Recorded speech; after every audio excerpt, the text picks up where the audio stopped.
Ready? Start.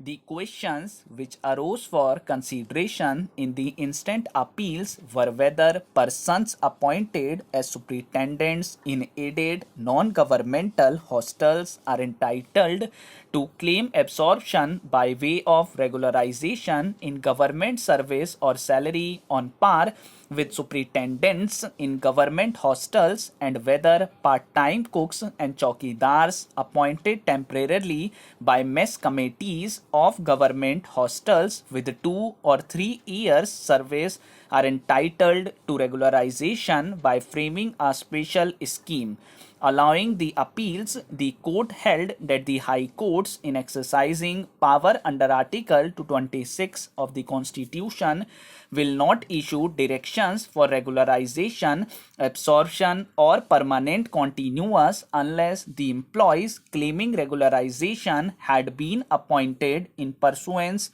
of a regular recruitment in accordance with relevant rules in an open competitive process against sanctioned vacant post. The equality clause contained in Articles 14 and 16 should be followed, and courts should not issue a direction for regularization of services of an employee which would be violative of constitutional scheme, while something that is irregular for want of compliance with one of the elements in the process of selection which does not go to the root of the process can be regularized. The backdoor entries and appointments contrary to the constitutional scheme and or appointment of ineligible candidates cannot be regularized.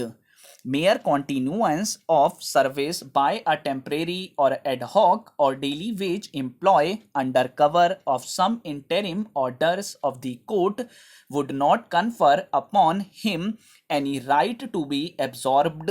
into service, as such service would be litigious employment. Even temporary, ad hoc, or daily wage service for a long number of years, let alone service for 1 or 2 years, will not entitle such employee to claim regularization if he is not working against a sanctioned post. Sympathy and sentiment cannot be grounds for passing any order of regularization in the absence of a legal right. Even where a scheme is formulated for regularization with a cut-off date, that is a scheme providing that persons who had put in a specified number of years of service and continuing in employment as on the cut-off date, it is not possible to others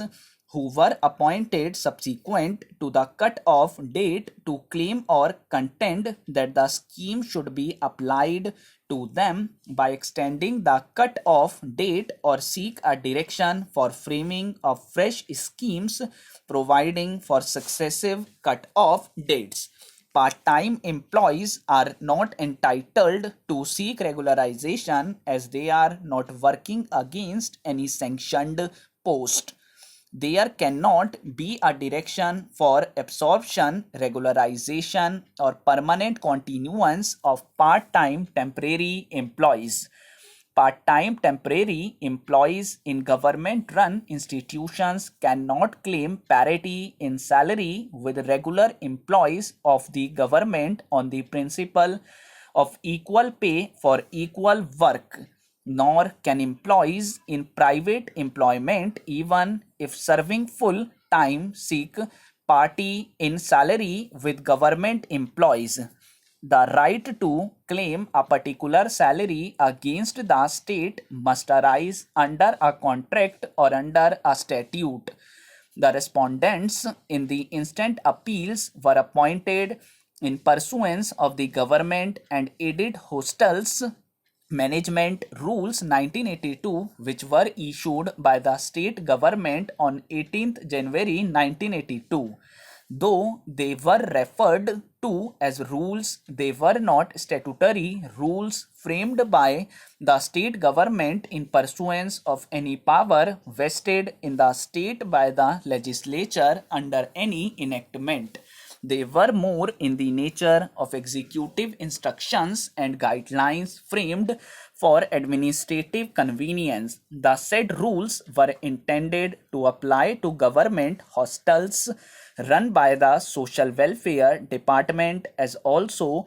aided hostels which received any aid in the form of grant from the Social Welfare Department. Insofar as aided hostels are concerned, the government is liable only to extend aid by way of a grant to students of 6 to 8 standards and students of 8 to 11 standards staying in such hostels to meet the expenditure of food, water, electricity, clothes, hair cutting, soap, oil and shoes, and another grant for books and stationery of such students.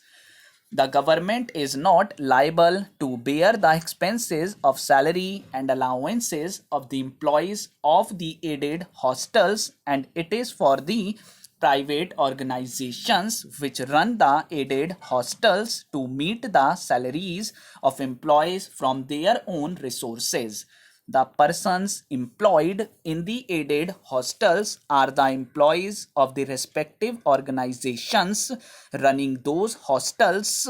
and not the employees of the government. The government has merely prescribed the eligibility conditions to be fulfilled by the private organizations to get grants to meet the food and education expenses of students staying in such hostels. Therefore, under no scratch of imagination, persons employed by aided hostels could be termed as persons employed by the state government.